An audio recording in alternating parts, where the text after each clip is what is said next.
and answer session of today's conference, at which time you may press *1 to ask a question. Today's conference is being recorded. If you have any objections, please disconnect at this time. I'd now like to turn the meeting over to your host, Mr. Bayard Catron. You may begin. Thank you so much, and thank you everyone for taking the time to join us today. Today we're going to be presenting on our new Data Explorer. The Data Explorer is the tool that replaces our old data portal, and we're very proud of it. We hope that it's useful to you as well. Before we get started, I want to just talk about these webinar sessions. We offer these about every other month. If you were referred to this by a colleague, you can email us at data@hrsa.gov to be added to the notification list. We're also going to record this session, so I'll send out the link as soon as it's ready to all of you. And we're going to take questions twice. We're going to take questions after this slide deck, and then at the very end of the session after we do the live demo. Today we're going to talk about why we decided to replace the data portal with something better. We're going to give you a demo provided by Rita Feehan, my colleague, and then we'll take questions at the end, as I said. So why did we replace the data portal? We received a lot of feedback from folks who found the data portal useful, but a little bit difficult to use. We wanted to take advantage of some modern technologies that have come into being since we started the data portal years ago, and we wanted to provide access to data more quickly. And lastly, we wanted to improve customer satisfaction. So please let us know if we succeeded. People were saying that the data portal wasn't intuitive. They weren't sure where to start when they went to the initial screen. The new Data Explorer provides step-by-step instructions on the screen to show you exactly where to go. Select a data source, and then for step 2, you can select additional associated data. People didn't know what we meant by indicators. They found the descriptions on the screen to be not user-friendly.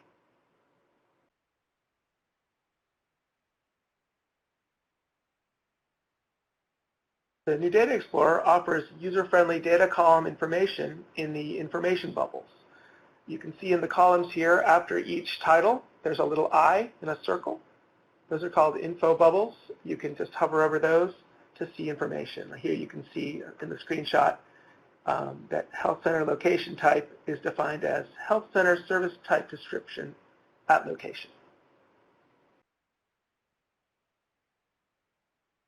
People said, we don't know what data we're going to get when we select additional data,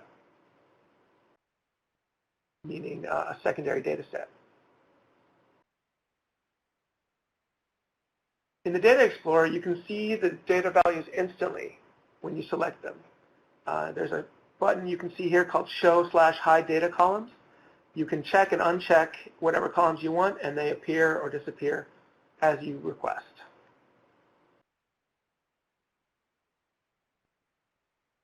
It was unclear what the relationship was between primary and secondary data sets in the old data portal.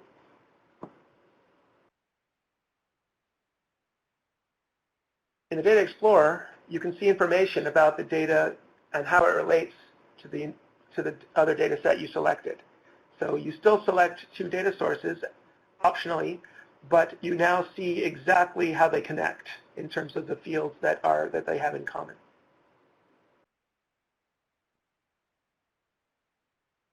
When people exported data from the data portal, they didn't understand the results. There were different worksheets in Excel, and they didn't really talk to each other very well. Now in the Data Explorer, related data joins together in one spreadsheet. Here you can see grantees and then their related service areas underneath. Today, Rita's going to show you how to select and unselect data columns, which I mentioned. She's going to show you how to change your data source, how to use multiple filters at the same time, how to use multiple data values, how to select related data, and how to export data. So now I'd like to open it up to questions. Operator, if you would please advise people how to ask a question. We'll see if anyone has any questions so far. Thank you. We'll now begin the question and answer session. If you would like to ask a question, please press *1. You will be prompted to record your name. Please be sure to unmute your phone. Once again, if you would like to ask a question, please press *1, and we will pause for just a moment to allow those questions to start coming through.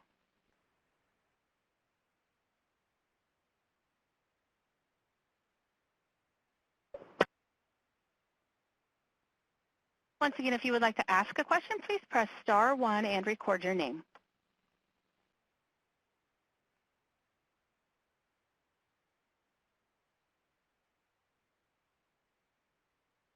Looks like we have no questions at this time. Very good. Okay, so at this point I'm going to turn it over to my colleague Rita Feehan, who is going to provide a brief demo. And we'll take your questions again at the end if you get any during the demonstration. Thank you, Bayard.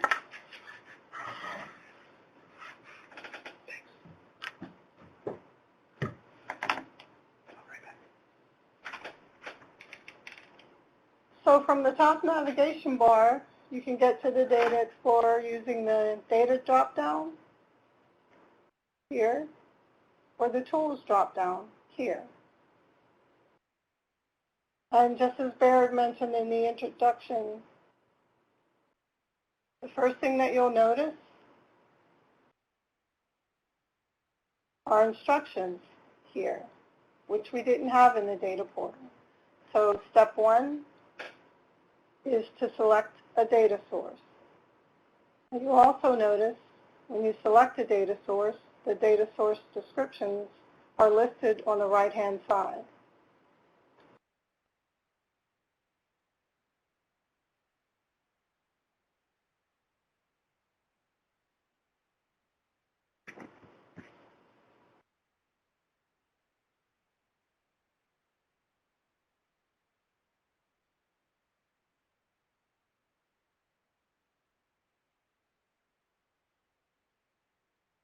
Another thing of particular note is the demographics data source. And this is unique because when you select a demographics data source, you'll notice that you get the step 2 prompt immediately to select a geography. And you'll notice that it says it's mandatory. And that's because the demographics data is from the Census Bureau, and it is summarized at the state and county level. So the Data Explorer cannot bring back any data unless you select either the county or state geographic level.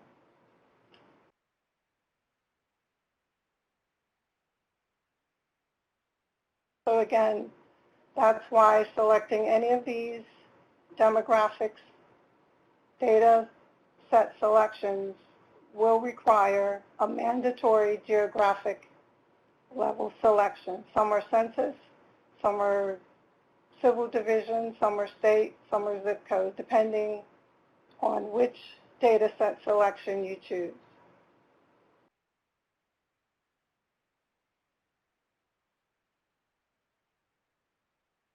Let's select one of the data set demographic selections and then select a geography. We'll select state here and then view data.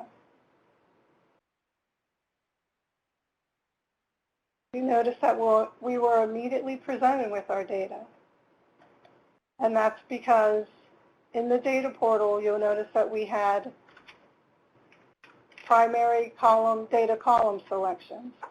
And so the data that we're presented with in the Data Explorer are the results of those primary data column selections. And here we have the number of families with incomes below the U.S. poverty level in the U.S. Census. So what if we don't want these particular data column selections? What do we do? And as Bayard mentioned in his presentations, we can change our data column selections by using the Show Hide Column feature here. For instance, if we want to see the percent of families with incomes below the 1.5 times the U.S. poverty level. we would unselect the number of families and then select the percent. Another thing Bayard mentioned is that we instantly receive our data selections. We didn't have that feature in the data portal. So we instantly have our data here. Another feature of the Data Explorer that we didn't have in the data portal is that we're reminded here on the right-hand side on the bottom of the screen what data source selections we made. So we selected the demographics data, American Community Survey poverty levels at the state geographic level. We didn't have that in the data portal either. So let's see what happens if we want to select another data source. I can't find the Start Over button that we used to have in the data portal. What do I do? Oh, I see a Change Data Sources button. Wow, that must be how I select a new data source. You're right.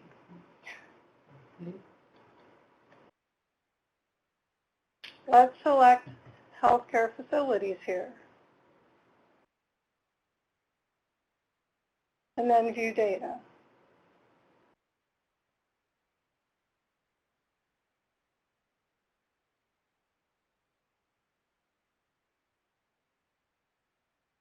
Notice when I selected healthcare facilities in my step 1, I did not get the step 2 mandatory.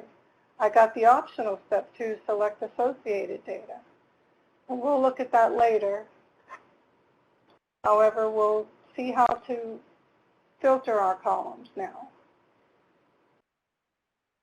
I want to select a different site category. I want to see rural health clinics instead of the default site category. So I would enter rural here and use my filter.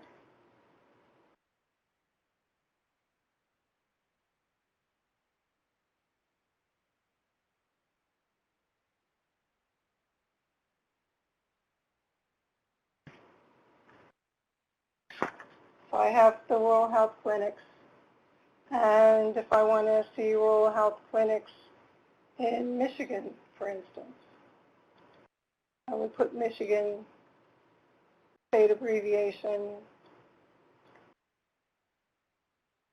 and it's that quick.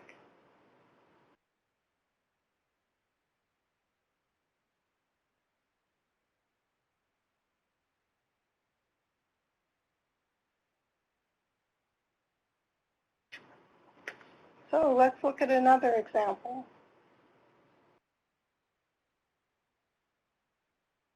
What if I wanted to use multiple filters? Again, I would select a different data source. For instance, organ donation and transplantation.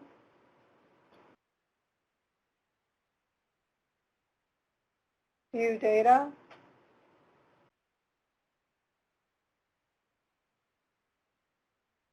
The default columns are not even close to what I'm looking for. So I go to Show Hide Columns again. I don't need the OPO name, so I unselect that. I don't need the county service areas. I do need the state because I want to see the transplantation centers in Missouri and Mississippi, and I also want to see the number of kidney transplant centers. So I select that. So I'm instantly presented with the data that I'm looking for. But I want to see the number of kidney transplant centers in Missouri and Mississippi. Okay, sorry about the technical difficulties. We were going to show filters using multiple data values, which we didn't have in the data portal. And we wanted to show the states that had transplant centers and the number of kidney transplant centers in those states. And we chose the state of Missouri and Mississippi. So we would enter the Missouri state abbreviation here, and notice that I'm putting a semicolon here, and then I'm putting the state abbreviation of Mississippi. Did you see what just happened? Really, really fast. You might have missed it because we had some technical difficulty. So if you blinked while we were fixing things, you might have missed it. So we have Mississippi and Missouri, and we just used this semicolon really, really small right here. So that's how we would select using multiple data values.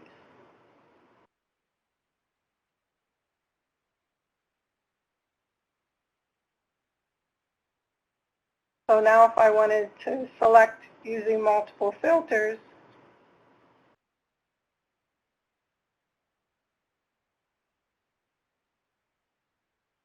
I can show you how to do that easily as well. So if we wanted to select service delivery sites, for instance, or I wanted to see all the health center grants that were awarded in the state of Michigan.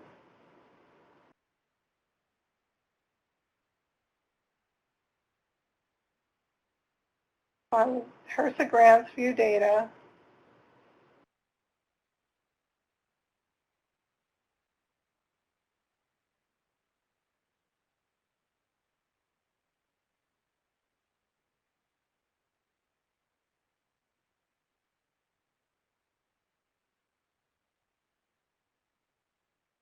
HAD grants using the filter.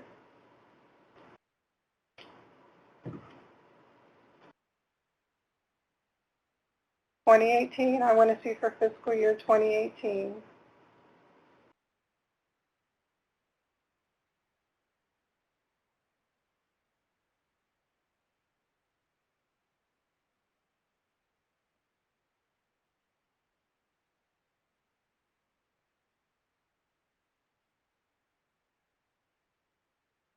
In Michigan. Oops, I didn't use the filter. I just hit enter. Oh my goodness. It worked. That's an auto filter that the data portal didn't have. Oh my goodness. I'm so excited.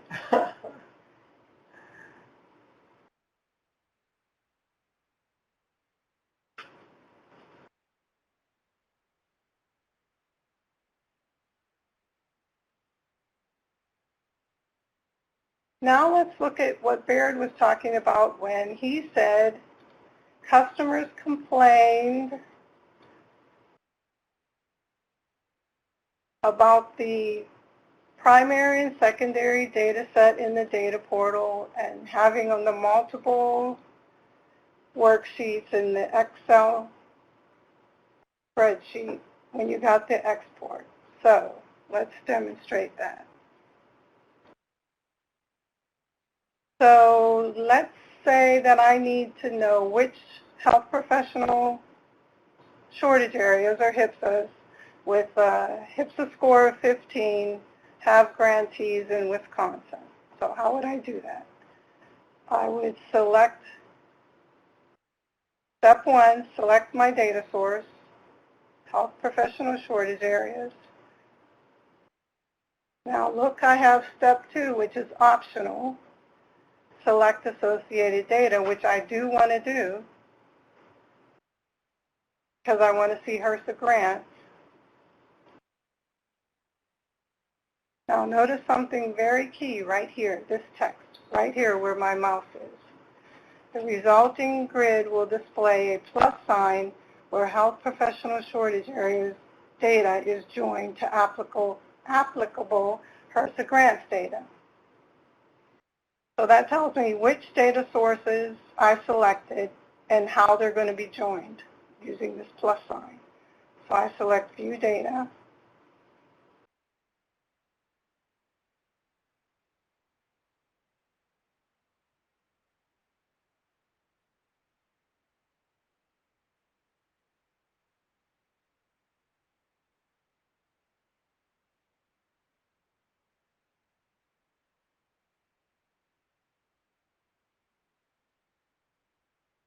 Notice this plus sign over here on the left side.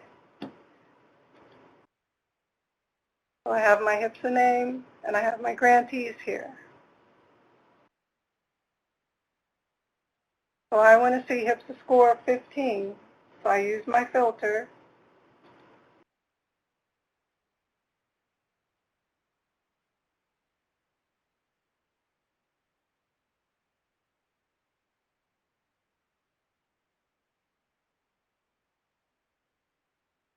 And I want to see those in Wisconsin.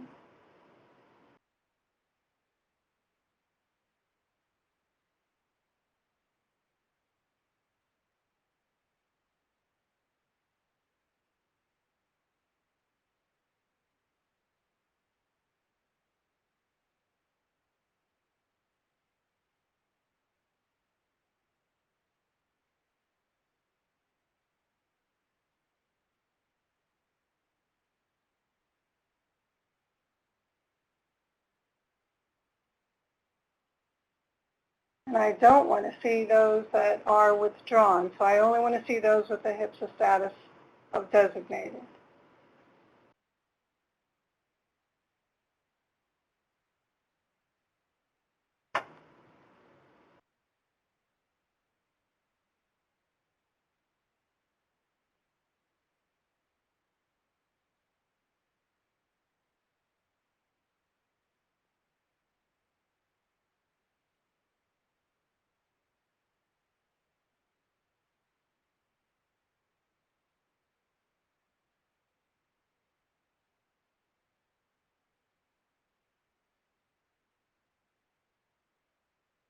So I still use the export data function here for Excel.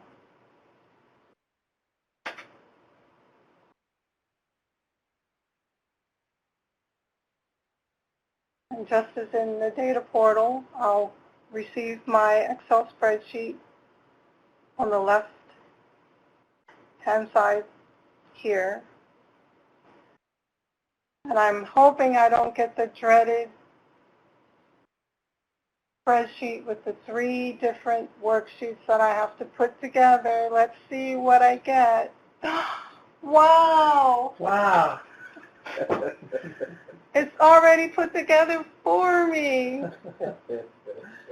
I get my HRSA, I get my grantees.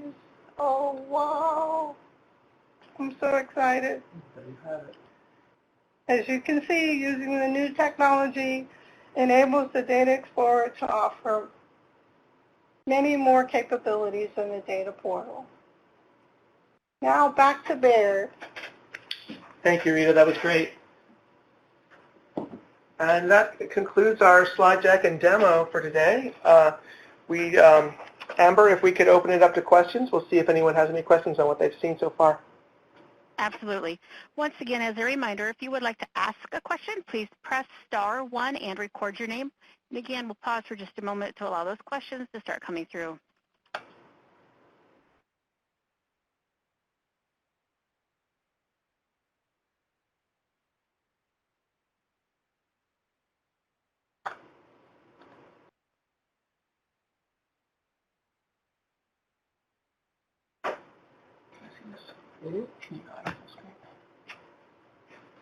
Again, if you would like to ask a question, please press *1 and record your name.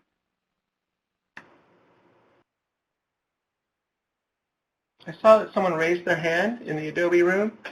We're not set up to to use that. We weren't prepared for people to do it that way. So if you could just ask a question, as the operator indicated, we'll be glad to answer it for you. Again, as a reminder, that would be *1 if you did want to ask a question.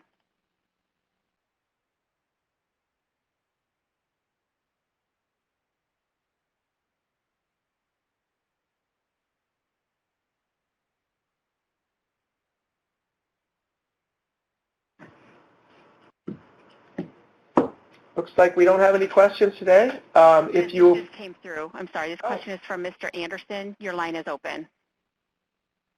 Yes, if we have any problems with getting data, is there some contact information, or who should we contact to help us? You can reach us at data@hrsa.gov. That's probably the quickest, easiest way to do it. There's also there's other ways to do it, but our whole team has access to that mailbox, and we check it frequently. So we'll be glad to get back to you and help you get the data you need. Thank you. Sure. Okay, we'll go to our next question. This question comes from Barbara. Your line is open. Yes. Is this is the database only available to be used by your staff, and I would need to send in a question to have answered or something? No, this is a publicly available tool. This is on the internet. It's available 24/7. You don't have to log in or anything. All of our tools are on the data.hrsa.gov site are available to everyone. They're available to the public, so they're all free to use. Oh, okay. Thanks. I came in late. That's why I'm asking that question. Sorry. Oh, no problem. I'm going to be actually sending the link to the recording to everyone, so you'll be able to catch up with what you missed. Beautiful. Thank you. You're welcome. Our next question comes from Tanya. Your line is open. Hi, this is Tanya Raggio. Can you hear me? Yes, I hear you. Good. First of all, thank you very much. What I want to know is if we needed some assistance, like if I wanted to make some charts and tables from UDS and other sources, and I had difficulty using the new site, can we call you for something like that for assistance? Well, we usually like you to email us, just because we all have access to the mailbox. And Okay. Yeah, okay. so just data@hrsa.gov, and we'll get back to you right away. Data@hrsa.gov. Got it. That's Thank it. you. Sure.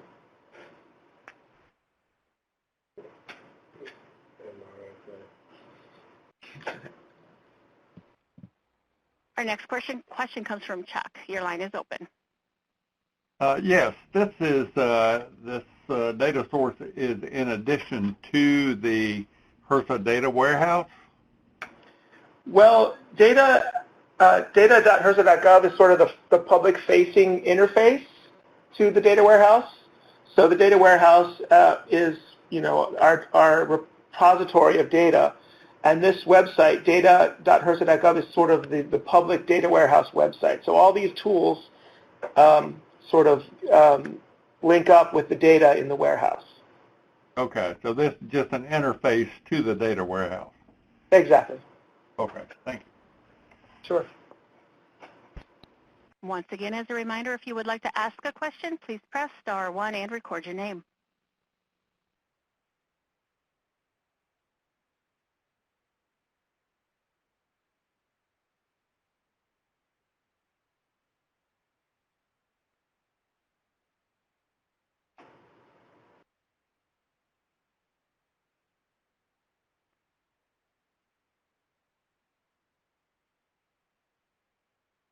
We have no other questions at this time.